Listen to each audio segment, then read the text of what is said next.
শ্রীরামকৃষ্ণ পার্ষদ স্বামী অভেদানন্দজি মহারাজ তাঁর আত্মজীবনীতে লিখেছেন কাশীপুরে নরেন্দ্রনাথ ও গুরুভাইদের শিবরাত্রি পালনের দিব্য স্মৃতিকথা।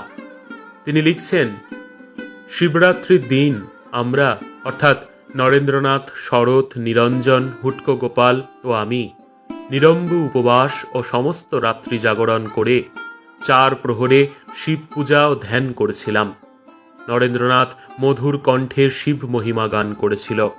রাত্রি 2 প্রহরের সময় শরৎ, নিরঞ্জন ও গোপাল দাদা যখন বাইরে গিয়েছিল, তখন নরেন্দ্রনাথ ও আমি বসে ধ্যান করছিলাম। কিন্তু অকস্মাৎ নরেন্দ্রনাথের সমস্ত শরীর কাঁপতে আরম্ভ করল।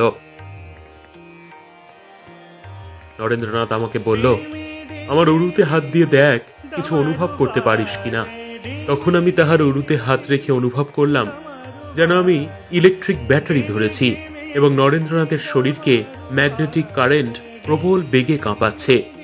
ক্রমশ এই প্রবাহ এমনই প্রবল হয়ে উঠল যে আমার হাতও কাঁপতে লাগলো। শিবরাত্রির সময় নরেন্দ্রনাথ শিব বিষয়ক একটি গান রচনা করে গাইতে লাগলো।